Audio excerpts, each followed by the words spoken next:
मैं नीरज चौधरी फिजिक्स बिहार से। और आज का जो क्लास होगा विद्युत धारा का सेकंड पार्ट का क्लास होगा। और मैंने इससे पहले विद्युत धारा पे मैं एक क्लास करवा चुका हूँ जिसमें मैंने 35 ऑब्जेक्टिव करवाया था। और आज जो मैं 35 ऑब्जेक्टिव करवा के इस चैप्टर को मैं आज कंप्लीट करूँगा, यानी कि विद्युत धारा से मैं 70 क्वेश्चन मैं करवाने जा रहा हूँ। और बोर्ड में विद्युत धारा से जो भी क्वेश्चन ऑब्जेक्टिव बनने वाला है वो क्वेश्चन यहीं से बनेगा, इससे बाहर नहीं जाएगा। अगर आप 70 क्वेश्चन कर लेते हो ऑब्जेक्टिव का तो सारा का सारा क्वेश्चन आपका यहीं से टकरा जाएगा और यहीं से ये लड़ जाएगा। ध्यान से देखिएगा, कहीं पर कोई दिक्कत हो तो ज़रूर बताइए। कमेंट बॉक्स खुला हुआ है, कमेंट बॉक्स में कमेंट ज़रूर करना है। चलो देखना,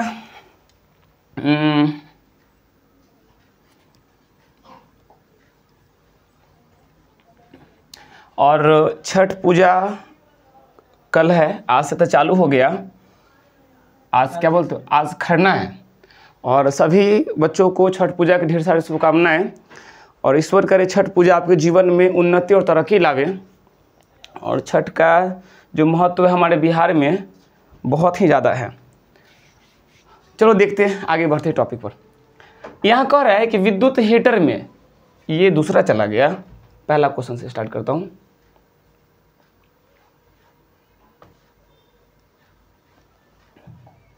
हाँ, पहला क्वेश्चन देखो, कह रहा है कि दो सेलों को जिसके विद्युत वाहक बल ε1 और ε2 तथा आंतरिक प्रतिरोध R1 और R2 समांतर क्रम में जोड़ा जाए तो इसका समतुल्य विद्युत वाहक बल होगा। जल्दी बच्चा इसका आंसर बताओ, कमेंट बॉक्स में कमेंट करो।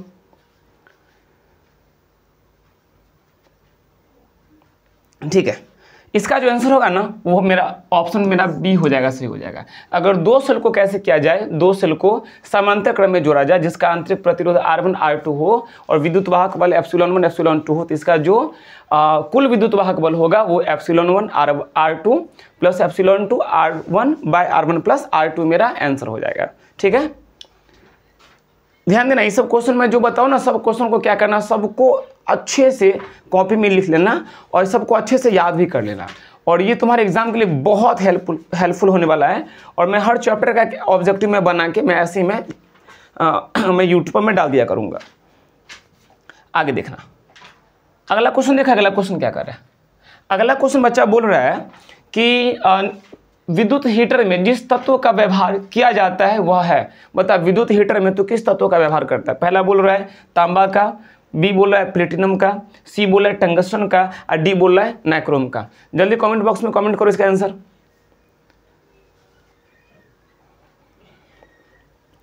ठीक है, इसका जो आंसर होगा वो, अरे हीटर में तो किसका यूज करता है, तो हीटर में तो नाइक्रोम का यूज करता है। तू देखा होगा ना हीटर में क्या होता है कि ऐसे गोल करके हीटर होता है और यहाँ पे ऐसे करके ऐसे करके ऐसे करके तुम्हारा तार होता है। देखे हो, हीटर में जो यूज करते हो वो तुम्हारा क्या होता है, ये तुम्हारा नाइक्रोम होता है, ये नाइक्रोम होता है। ठीक है, आगे बढ़ते हैं। अगला क्वेश्चन देखो, इसका बच्चा आंसर बताओ।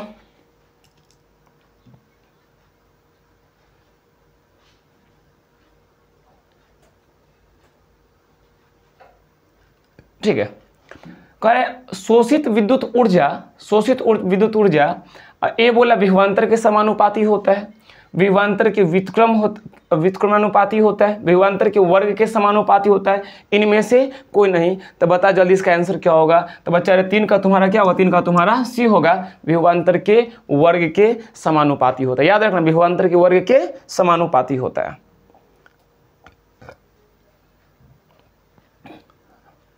आगे देखो, इसका आंसर बताओ।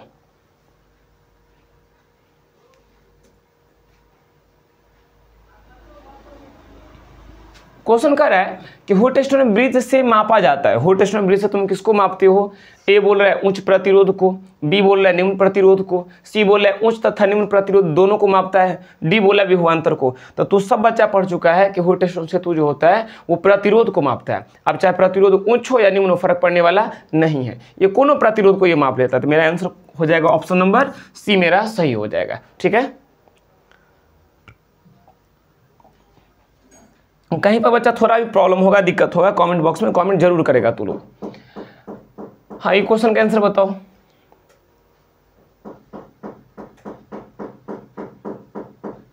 क्वेश्चन कह रहा है कि तांबे के एक तार तथा जर्मेनियम के तार को कमरे के ताप से 80 केल्विन तक ठंडा किया जाता है तो प्रतिरोध होगा। ऑप्शन ए दोनों तार का घटेगा, ऑप्शन बी दोनों तार का बढ़ेगा, ऑप्शन सी तांबे के तार का घटेगा तथा जर्मेनियम के तार का बढ़ेगा, और ऑप्शन डी बोला जर्मेनियम के तार का घटेगा तथा तांबे के तार का बढ़ेगा। जो इसका आंसर होगा वो ऑप्शन नंबर सी हो जाएगा कि तांबे के तार का घटेगा और जर्मेनियम के तार का क्या होगा तुम्हारा, तो बढ़ेगा।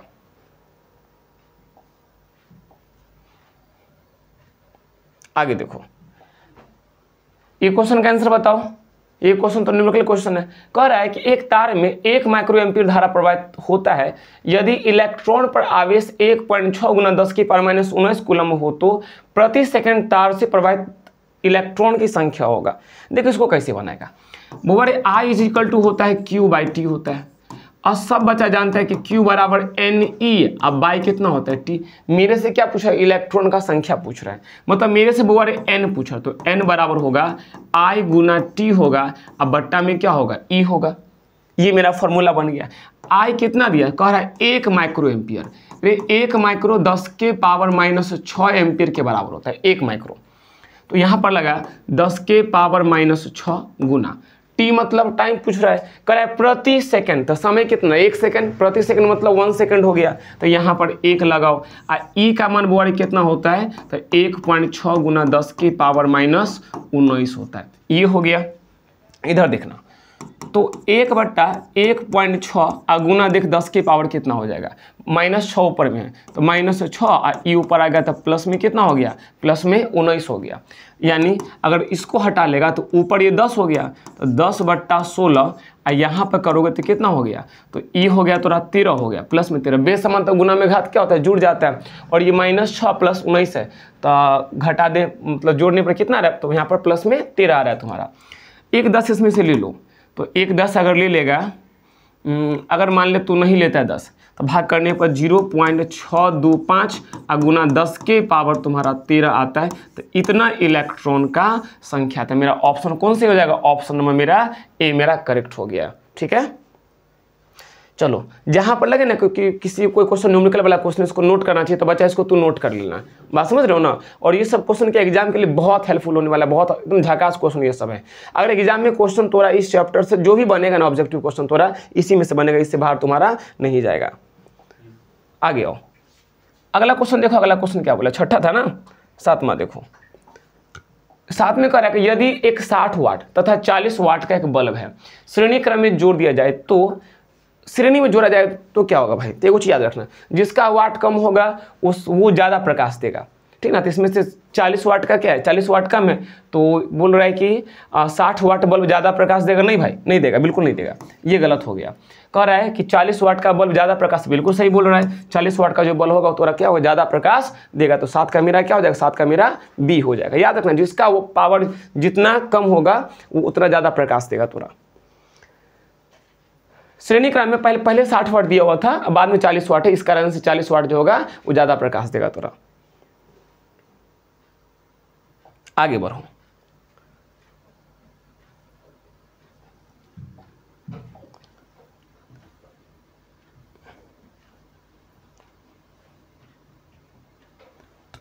सात था ना, 8 में देखो।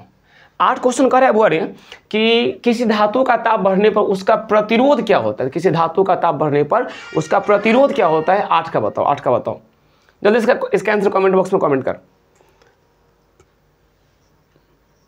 ए बढ़ता है, बी बोल रहा है घटता है, सी बोला नियत रहता है, और डी बोला इनमें से कोई नहीं। तो बोल इसका आंसर क्या होगा, बढ़ता है। अगर अर्धचालक किसी धातु का ताप अगर बढ़ाओगे तो उसका प्रतिरोध क्या होगा, तो तुम्हारा बढ़ जाता था। 8 का मेरा क्या हो जाएगा, 8 का ए हो जाएगा। आगे आओ, 9 नंबर देखना। 9 में कह रहा है कि निम्नलिखित में से कौन शक्ति की इकाई नहीं है। ये शक्ति का इकाई पूछ रहा है, जल्दी बताओ इसका आंसर बताओ। 9 का आंसर बताओ। शक्ति का इकाई कौन नहीं है, शक्ति का इकाई कौन नहीं है? तो भाई शक्ति का इकाई जो होता है तुम्हारा ओम बाय मीटर स्क्वायर नहीं होता, ना तो तुम्हारा सब शक्ति का इकाई है। ये वाट भी शक्ति का इकाई है, एम्पियर वोल्ट भी शक्ति का इकाई हो जाता है। देखना अब P इजिकल टू W/T पढ़ा होगा, W/T, W इजिकल टू क्या होता है V इंटू W के लिए जूल होता है, समय के लिए T होता है, तो इसी को लोग पढ़ता है बुआरे वाट पढ़ता है, इसी को लोग वाट पढ़ता है। तो वाट तो तुम्हारा शक्ति का इकाई हो गया। अब आगे ध्यान से देखो, P बराबर W को V इंटू क्यू आप बाई टी कर लो, तो इसको लिख सकते हैं V, Q बाई टी को क्या लिखेगा I। तो देख तो इसके लिए हो गया वोल्ट हो गया, वोल्ट हो गया, I के लिए हो गया एम्पियर हो गया, एम्पियर हो गया, एम्पियर हो गया, एम्पियर हो गया, तो वोल्ट इंटू एम्पियर भी होगा, तो वोल्ट इंटू एम्पियर ये भी शक्ति का इकाई हो जाता है। एम्पियर इंटू ये भी हो जाता है, मतलब शक्ति का इकाई कौन सा नहीं है? तो शक्ति का इकाई ऑप्शन नंबर सी तुम्हारा नहीं है। आगे आओ, अगला क्वेश्चन देखो। अगला क्वेश्चन बच्चा बोल रहा है कि चित्रानुसार आई का मान ज्ञात करना है। तो चल बच्चा कमेंट कर, इसका आंसर बताओ, आई का आंसर क्या होगा? आई का मान चाहिए, जल्दी बताओ इसका आंसर क्या होगा। सो कहीं पर बच्चा कोई दिक्कत होगा कमेंट बॉक्स में खुला, कमेंट बॉक्स खुला हुआ है, कमेंट बॉक्स में कमेंट तो लोग जरूर करेगा। आई का मान बताओ, जल्दी बताओ आई का मान क्या होगा। सो तो देख ध्यान से, मैं भी बनाता हूँ भाई। ये वाला थोड़ा काम तो नहीं करेगा, 4 एम्पियर काम नहीं करेगा, तो ये 2 और ये 2 किस क्रम में है भाई? श्रेणी क्रम में। तो R कितना हो गया? R तुम्हारा हो गया 4 ओम हो गया। I इजिकल टू V/R होता है, वो तो V कितना दिया? 20 दिया, और R का मान 4, तो कितना हो गया? 5 एम्पियर। एंड करंट कितना होगा बच्चा? 5 एम्पियर। ऑप्शन मेरा कौन सी हो जाएगा? ऑप्शन मेरा सी मेरा सही हो जाएगा। तो चलो भाई 5 का 10 का तुम्हारा हो गया, ऑप्शन सी हो गया। ठीक है, आगे देखो 11 का देखो। 11 में कह रहा है कि जब किसी धातु प्रतिरोधकता बढ़ाया जाता है तब उसकी चालकता एवं प्रतिरोधकता का अनुपात होता है। जल्दी बताओ 11 का आंसर बताओ, 11 का आंसर क्या होगा? सो 11 का देख, बोलता है बढ़ता है, घटता है, अपरिवर्तित रहता है, कथी होता है? अपरिवर्तित रहता है। 11 का तुम्हारा हो जाएगा बच्चा सी हो जाएगा, 11 का सी हो जाएगा, अपरिवर्तित रहता है। बात समझ रहे हो? आगे देखो 12 नंबर देखो, ये बहुत सिंपल है, बहुत सिंपल, ये आसान क्वेश्चन। अगर ये सब क्वेश्चन तुमसे नहीं बनता है तो बेकार है भाई, थोड़ा फिजिक्स पढ़ना 12th का बेकार है। ये सब बहुत सिंपल क्वेश्चन है, ये सब का तो लोग देखेगा एक बार तो लोग टिक लगा के तो लोग चल आएगा। बोला है विद्युत धारा का मात्रक होता है, विद्युत धारा का मात्रक होता है। जल्दी इसका आंसर कमेंट कर, इसका आंसर जल्दी कमेंट कर। एम्पियर हो गया, कूलम हो गया, फैराडे होगा या वोल्ट होगा। और विद्युत धारा का जो ऐसा ही मात्रक होता है वो तुम्हारा क्या होता है? तो एम्पियर होता है। अरे कूलम किसका होता है? आवेश का होता है। फैराडे किसका होता है? धारिता का होता है। और वोल्ट किसका होता है? विभवांतर का वोल्ट होता है। 13वां देखो, 13 में कह रहा है कि एक विद्युत परिपथ में विभवांतर मापा जाता है। विभवांतर कौन से नापा जाता है? एम्पियर में नापा जाता है, वोल्ट में नापा जाता है, ओम में नापा जाता है कि वाट में नापा जाता है? कमेंट कर।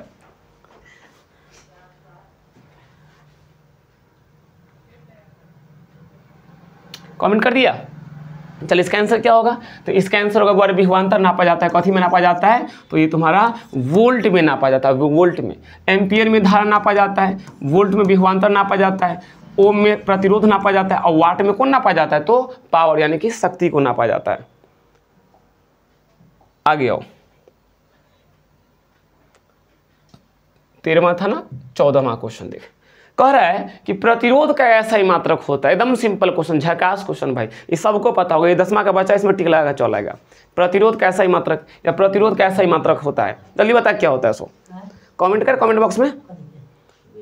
प्रतिरोध का ऐसा ही मात्रक होता है, वेबर होता है, हेनरी होता है, एम्पियर होता है या ओम होता है। देख बच्चा, ये जो वेबर होता है ना, ये होता है फ्लक्स का होता है, ये फ्लक्स का, ये चुंबकीय फ्लक्स का मात्रक तुम्हारा वेबर होता है। हेनरी जो होता है ये तुम्हारा स्व प्रेरकत्व का होता है, एल का होता है, या तुम्हारा अन्योन्य प्रेरकत्व एम का होता है। ये दोनों में से किसी एक का हो सकता है। एम्पियर जो होता है वो ये किसका होता है? तो ये धारा का होता है, ये करंट का होता है। और ये जो तुम्हारा ओम दिख रहा है ये किसका होता है? रेजिस्टेंस का होता है, यानी कि प्रेरकत्व का प्रतिरोध का ऐसा ही मात्रक तुम्हारा क्या हो जाएगा? तो ओम हो जाएगा। ठीक है ना, प्रतिरोध का ऐसा ही मात्रक ओम होता है।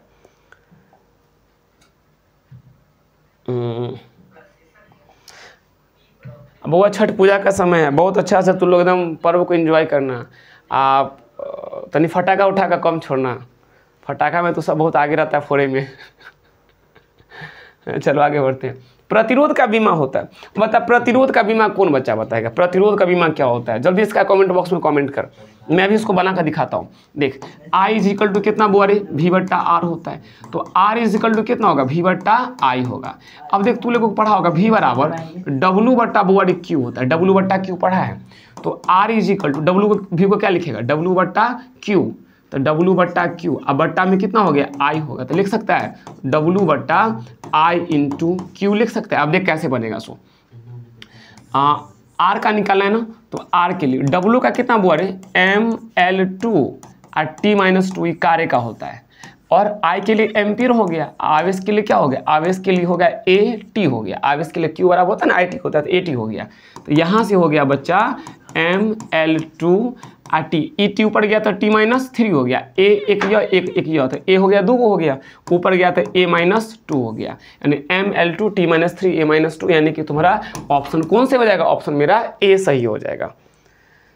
कहीं पर लगे कोई दिक्कत जरूर बताना तू यार। अगला देखो 16 नंबर क्वेश्चन देखो, 16 में कह रहा है कि किसी तार का प्रतिरोध R है, किसी तार का प्रतिरोध R है, कौमा लंबाई L है, अनुप्रस्थ काट का क्षेत्रफल A है, तो विशिष्ट प्रतिरोध Q हो तो तब बोल भाई इसमें से कौन से R बराबर कौन से होगा। अरे तू लोग पढ़ा है कि R बराबर क्या होता है, रो इंटू L बट्टा A होता है, रो इंटू L बट्टा ए, विशिष्ट प्रतिरोध ऐसे रो दिया हुआ है, हाँ ये रो हो गया। तो बता इसमें से R बराबर कितना हो गया, rho into L by R बराबर रो इंटू L बाई ए होता नहीं।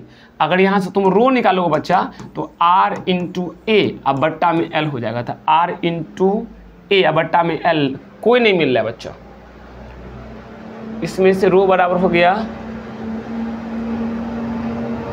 नहीं, इसमें से कोई नहीं मिल रहा है, तो इस ऑप्शन को जो है ना इसमें से कोई नहीं मिल रहा है बोरे, या तो होना चाहिए R बराबर रो इंटू L बाई ए होना चाहिए, या रो इजकल टू होना चाहिए R into A by L होना चाहिए, R into A by L होना चाहिए। इसमें से तुम्हारा कोई नहीं मिल रहा है, तो मेरा जो हो गया इसका आंसर क्या होगा, इसका आंसर तुम्हारा ये हो जाएगा R बराबर रो इंटू एल बट्टा ए हो जाना चाहिए, या R बराबर रो इंटू एल बाई ए हो जाना चाहिए। ठीक है, इसको देख लेना अपना, इसका तुम्हारा सारा ऑप्शन तुम्हारा गलत है। अगला देखो, अगला क्वेश्चन कह रहा है कि विशिष्ट प्रतिरोध का प्रतिरोधकता का SI मात्रक होता है। ऑप्शन ए ओम मीटर है, ऑप्शन बी ओम मीटर स्क्वायर है, ऑप्शन सी एम्पियर मीटर हो गया, ऑप्शन डी ओम मीटर इनवर्स। जल्दी इसका आंसर कमेंट कर, इसका आंसर कमेंट बॉक्स में कमेंट कर। देख क्या बोल रहा है, रो बराबर तू पढ़ा है, जस्ट पढ़ा है कि पहले R बराबर क्या होता है, रो इंटू एल बट्टा ए होता है। यहाँ से तो अगर रो निकालोगे तो R इंटू ए अब बट्टा कितना हो जाएगा, L हो जाएगा, ये हो जाएगा।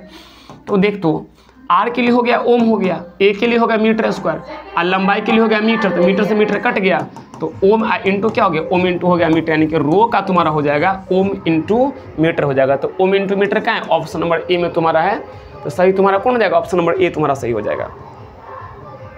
ऑप्शन ए में टिक लगा ले भाई, ऑप्शन ए तुम्हारा सही है। आगे आओ, अगला देखो, कह रहा है कि विशिष्ट प्रतिरोध या प्रतिरोधकता का बीमा, भाई बीमा पूछ रहा है, प्रतिरोधकता का बीमा पूछ रहा है। तो अभी जस्ट मैंने बताया था कि प्रतिरोध का बीमा कितना होता है, प्रतिरोध का बीमा मैं जस्ट बताया था ना कि R का बीमा होता है mL2 T-3 A-1 होता है। तो अरे और रो का पूछ रहा है, तो इसका तो ओम मीटर मात्रक होता है, तो ओम की मतलब क्या R है ना, तो इसका हो गया mL2 T-3 A-2 होता है बच्चा, A-2 हो गया, और लंबाई के लिए L हो गया, यानी कि हो गया mL3 T-3 A-।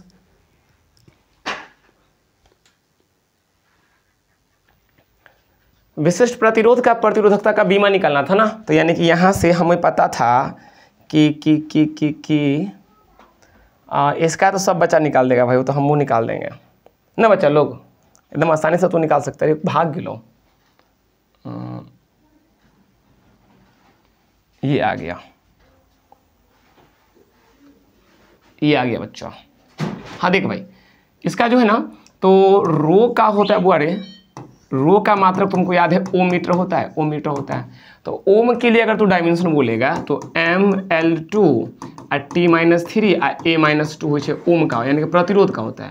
अब मीटर के लिए L लगा दे, तो यहाँ से कितना हो गया, तो L के पावर 3 T-3 A-2, ये किसका हो गया? तो प्रतिरोधकता का तुम्हारा बीमा हो गया, यानी कि ऑप्शन ए मेरा क्या हो गया? ऑप्शन मेरा ए मेरा करेक्ट हो गया।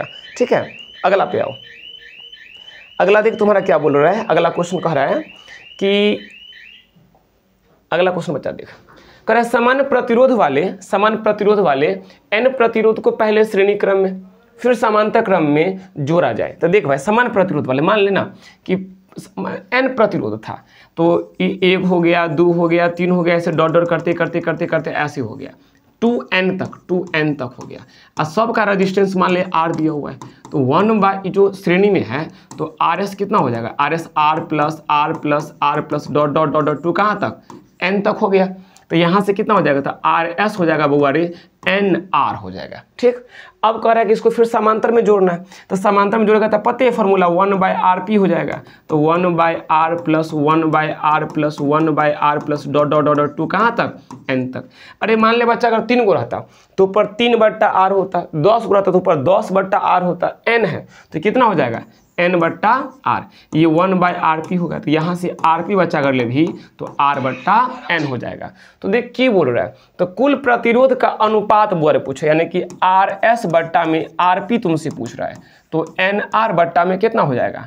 R/n हो जाएगा, इसे कट गया तो n ऊपर चला गया तो n का स्क्वायर। ऑप्शन मेरा, ऑप्शन नंबर ए मेरा सही हो जाएगा। ठीक है, ऑप्शन ए मेरा सही हो जाएगा। अगला क्वेश्चन देखो, अगला क्वेश्चन क्या बोल रहा है? 19 हो गया ना, 20वां क्वेश्चन देखो। कह रहा है बच्चा कि आपको 1 ओम के 3 प्रतिरोध दिए गए हैं, इसमें संयोजन से न्यूनतम प्रतिरोध प्राप्त किया जा सकता है। जल्दी इसका आंसर कमेंट कर, इसका आंसर जल्दी कमेंट कर।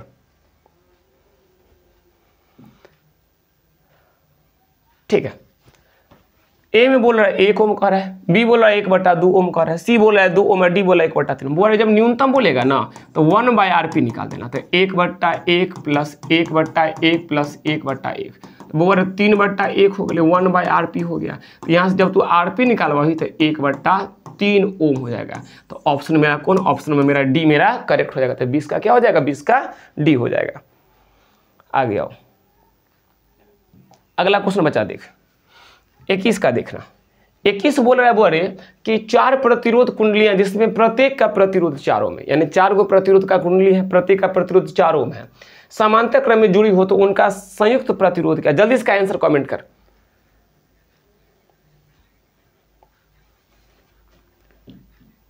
एक ओम होगा, 4 ओम होगा या 16 ओम होगा, इनमें से कोई नहीं। बोर कितना जोड़ दिया भाई? समांतर में। अरे समांतर में जोड़ा तो 1/RP कितना हो जाएगा? 1/4, 4 गो था ना, 1/4 प्लस 1/4 प्लस 1/4, तो एलसीएम करे बोल रहे थे 4/4 हो गया। काटने पर 1/RP का वैल्यू तुम्हारा 1/1 हो जाएगा, RP कितना हो जाएगा? 1 ओम हो जाएगा।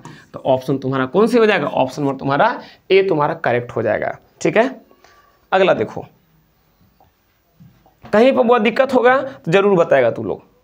अगला क्वेश्चन देख, 22वां क्वेश्चन देख, कह रहा है कि किसी सेल का विद्युत वाहक बल मापता है, तो विद्युत वाहक बल से तू क्या नापता है? मतलब विद्युत वाहक बल मापा जा सकता है कथी से भाई? वोल्ट मीटर द्वारा, एमीटर द्वारा, गैल्वेनोमीटर द्वारा या विभव मापी द्वारा। याद कर, अच्छा से याद कर कि भाई विद्युत वाहक बल को तू कथी से नापता है। इसका आंसर जल्दी बताओ। 22 का आंसर कमेंट कर, 22 का आंसर क्या होगा सो कमेंट कर। ठीक है, 22 का मेरा क्या होगा? विभव मापी द्वारा। विद्युत वाहक बल का तुलना करना होगा या विद्युत वाहक बल को मापना हो गया, ये किससे तू करता है? तो विभव मापी द्वारा तू करता है।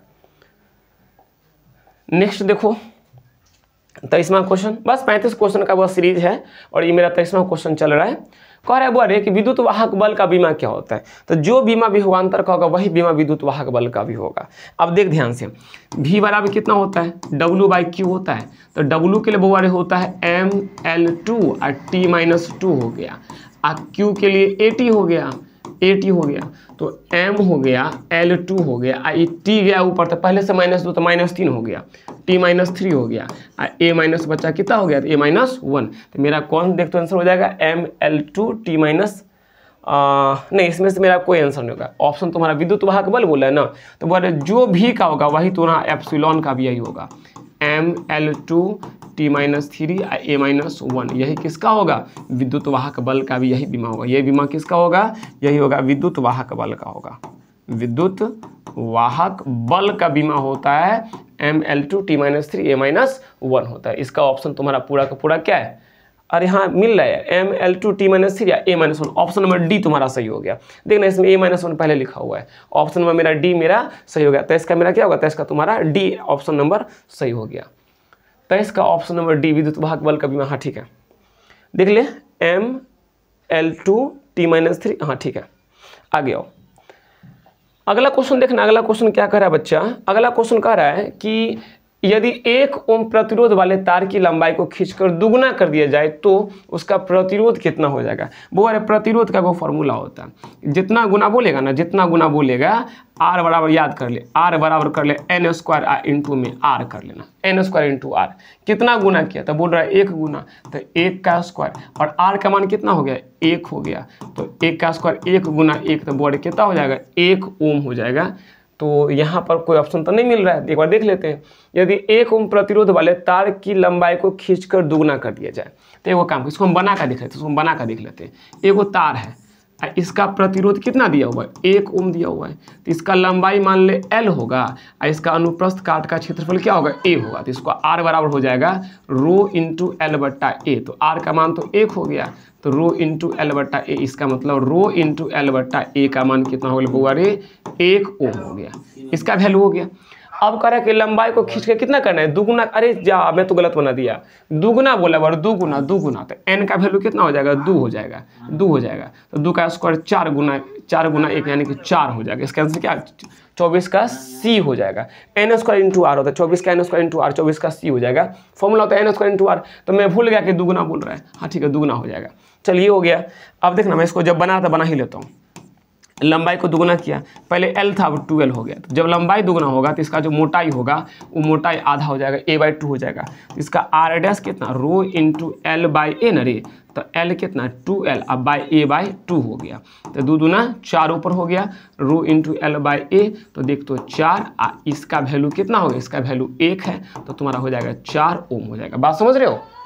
चलो आगे बढ़ते हैं। अगला देखा, अगला क्या बोल रहा है?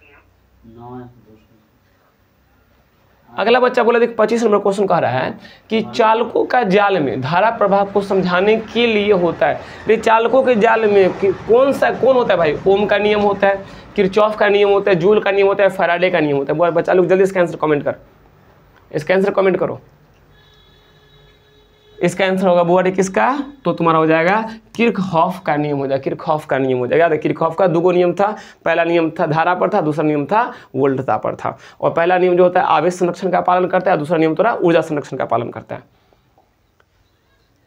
आगे देखो, अगला क्वेश्चन देख, 26वां क्वेश्चन मेरा, 26 नंबर क्वेश्चन पर देखना। बस 35 क्वेश्चन का सीरीज है, अब ये खत्म हो रहा है तुम लोग का। करे विद्युत परिपथ किसी बिंदु पर सभी धाराओं का बीजगणितीय योग होता है। तो बोले किसी बिंदु पर सभी धाराओं का बीजगणितीय योग कितना होता है? 0 होता है, अनंत, धनात्मक या ऋणात्मक। आंसर कमेंट कर, आंसर कमेंट कर इसका। हाँ, इसका आंसर क्या हो जाएगा? इसका ऑप्शन नंबर ए तुम्हारा सही हो जाएगा। बिल्कुल सही बोला है सब बच्चा, इसका ऑप्शन नंबर ए यानी कि 0 हो जाता है। तो किरचॉफ का पहला नियम पढ़ा होगा ना, तो किसी बिंदु पर धारा का बीजगणितीय योग कितना हो जाता है? तो 0 हो जाता है। आगे आओ, अगला क्वेश्चन देखो बच्चा। अगला क्वेश्चन तुम्हारा कह रहा है कि 27 नंबर देखो कि हुट स्टोन ब्रिज का उपयोग किया जाता है। कला उपयोग करता है भाई? ऑप्शन ए बोला सिर्फ उच्च प्रतिरोध के मापने में, सिर्फ अल्प प्रतिरोध के मापने में, उच्च एवं अल्प दोनों प्रतिरोध को मापने में, ऑप्शन डी बोला विभवांतर को मापने में। जल्दी इसका आंसर कमेंट करिए, क्वेश्चन रिपीट हो गया। हाँ, इसका आंसर हो जाएगा बच्चा ऑप्शन नंबर सी तुम्हारा करेक्ट हो जाएगा। उच्च एवं अल्प दोनों प्रतिरोध को मापने के लिए इसका हुट स्टोन का लोग उपयोग करता है। ठीक है, अगला क्वेश्चन देखा। अगला क्वेश्चन कह रहा है कि चालक के अंदर विद्युत क्षेत्र ई तथा इलेक्ट्रॉनों की शिथिलता यानी शिथिलता काल, और इसको लोग विश्रांति काल ही बोलते हैं। टी हो तो अनुगमन वेग तुम्हारा होगा। तो अनुगमन वेग का फॉर्मूला सबको पता है कि E into E by M into क्या होता है? टाउ होता है, टाउ होता है। और यहाँ पर टाउ इजिकल टू लोग टी बोले, ये तो विश्रांति काल हो गया। तो तुम्हारा ऑप्शन कौन से हो जाएगा? ई इंटू ई, ऑप्शन नंबर तुम्हारा वी डी बराबर इतना, ऑप्शन नंबर ए तुम्हारा सही हो जाएगा। ठीक है, आगे आओ, अगला क्वेश्चन देखा। अगला क्वेश्चन क्या करें? बस बच्चा क्वेश्चन तुम्हारा लास्ट करें सारा सारा। वस्तुओं का आवेशन किसके स्थानांतरण के फलस्वरूप होता है? वस्तुओं का आवेशन जो होता है वो किसके ट्रांसफॉर्मेशन के कारण संभव होता है? जल्दी बता, कोई वस्तु आवेशित कब होता है? आंसर कमेंट कर। इलेक्ट्रॉन, पॉजिट्रॉन, प्रोटॉन या न्यूट्रॉन? जल्दी बता इसका आंसर। तो वो अरे इसका आंसर होगा इलेक्ट्रॉन के स्थानांतरण से वस्तु क्या होता है? तो आवेशित होता है। आगे आओ, अगला देखो। अगला क्वेश्चन तुम्हारा कह रहा है, वो क्या कह रहा है वो देखो। 29 तो हो गया, 29 के बाद होगा तुम्हारा 30 नंबर। देखो 30 क्या कह रहा है, 30 का देखना। 30 का क्वेश्चन इधर ऑप्शन उधर दिया हुआ है कि धातु में विद्युत की सुचालक होती है। क्योंकि भाई धातु विद्युत का सुचालक काहे ला होता है, कि रीजन क्या होता है? जल्दी इसका आंसर कमेंट कर। इसका आंसर बच्चा कमेंट करो, इसका आंसर क्या होगा जल्दी कमेंट कर तू लोग। ऑप्शन ए, इनमें मुक्त इलेक्ट्रॉन होती है। ऑप्शन बी, इनके परमाणु हल्के होते हैं। ऑप्शन सी, उनमें गलनांक उच्च होता है। ऑप्शन डी, उपरोक्त सभी। तो तुम्हारा हो जाएगा आंसर इसका इनमें मुक्त इलेक्ट्रॉन होता है, इसलिए धातु क्या होता है? तो चालक होता है। धातु तुम्हारा सुचालक होता है। चालक सुचालक एक ही होता है। आगे देखो अगला क्वेश्चन 31वां क्वेश्चन देख क्या बोल रहा है। ये क्वेश्चन का निम्नलिखित में से कौन अर्धचालक नहीं है? भाई बता इसमें से अर्धचालक कौन है? कमेंट कर इसका आंसर। कौन अर्धचालक नहीं है? जर्मेनियम, सिलिकॉन, सेलेनियम या आर्सेनिक? जल्दी बताओ इसका आंसर। तो बच्चा इसका आंसर हो जाएगा आर्सेनिक हो जाएगा। आर्सेनिक तुम्हारा क्या है? अर्धचालक नहीं है। ना तो तुम्हारा जो जर्मेनियम हो गया, सिलिकॉन हो गया या सेलेनियम, तुम्हारा तीनों क्या है? अर्धचालक है। आगे देखो 32वां क्वेश्चन देखो। 32 क्वेश्चन बोला है बोरे कि आपस में जुड़ी दो आवेशित वस्तुओं के बीच विद्युत धारा नहीं बहती यदि वे। तो बता दो वस्तु है और दो वस्तु के बीच मान ली दो वस्तु, एक वस्तु ए हो गया एक वस्तु बी हो गया, तो इसके बीच विद्युत धारा कब नहीं बहेगा? तो भाई विद्युत धारा तब नहीं बहेगा जब इसका विभव भी हो और इसका विभव भी हो। आवेश हमेशा उच्च विभव से कहाँ जाता है? निम्न विभव पर। अगर इसका विभव मान लिया अगर 10 वोल्ट है, 10 वोल्ट और इसका भी 10 वोल्ट है, तो इसके बीच में कोई धारा का प्रवाह नहीं होगा। तो आंसर क्या हो जाएगा? समान विभव हो जाएगा। तो 33 का ऑप्शन नंबर तुम्हारा डी तुम्हारा करेक्ट हो जाएगा। समान विभव पर कोई आवेश का प्रवाह नहीं होगा। आगे देखो 33 के बाद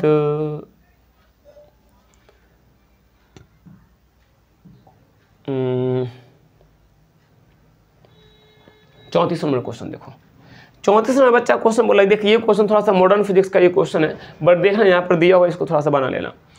प्रत्यावर्ती धारा को दिष्ट धारा में बदलने के लिए किसका उपयोग किया जाता है? किसके द्वारा तो उपयोग करता है इसका? एकदम झकास क्वेश्चन बोल रहे और ये क्वेश्चन उम्मीद रखिए ऐसा क्वेश्चन तुम्हारे एग्जाम में बन सकता है। जल्दी इसका आंसर बताओ, इसका आंसर क्या होगा सर? जल्दी बताओ कमेंट बॉक्स में कमेंट करें इसका आंसर कि प्रत्यावर्ती धारा को दिष्ट धारा में बदलने के लिए किसका उपयोग करता है? रेक्टिफायर का, सॉरी फिल्टर का, रेक्टिफायर का, मोटर का या ट्रांसफार्मर का? तो बच्चा इसका तो आंसर होगा किसका? तो रेक्टिफायर का तो यूज़ करता है। अरे ट्रांसफार्मर से तो क्या करता है? ट्रांसफार्मर से तो वोल्टता को कम ज़्यादा करता है। मोटर तुझे पता है यांत्रिक ऊर्जा को विद्युत ऊर्जा या विद्युत ऊर्जा को यांत्रिक ऊर्जा में जब कन्वर्ट करने की बात होती है तो मोटर होता है। और फिल्टर तो तू जानता है भाई कि स्वच्छ करने के लिए यानी साफ कर शुद्धिकरण करने के लिए तो फिल्टर का तो यूज़ करता है। आगे देखो ये तुम्हारा जो है लास्ट क्वेश्चन और ये तुम्हारा बच्चा 35वां क्वेश्चन, और इसका आंसर सब बच्चा खुद से बताओगे, मैं नहीं बताऊंगा इसका आंसर। बता, बहुत सिंपल बहुत आसान क्वेश्चन। निम्नलिखित में से कौन सर्वोत्तम विद्युत चालक है? तांबा हो गया, लोहा हो गया, एल्युमिनियम हो गया या चांदी हो गया? जल्दी बता इसका आंसर कमेंट कर कि विद्युत का सबसे उत्तम चालक कौन सा होता है? तांबा, लोहा, एल्युमिनियम या चांदी?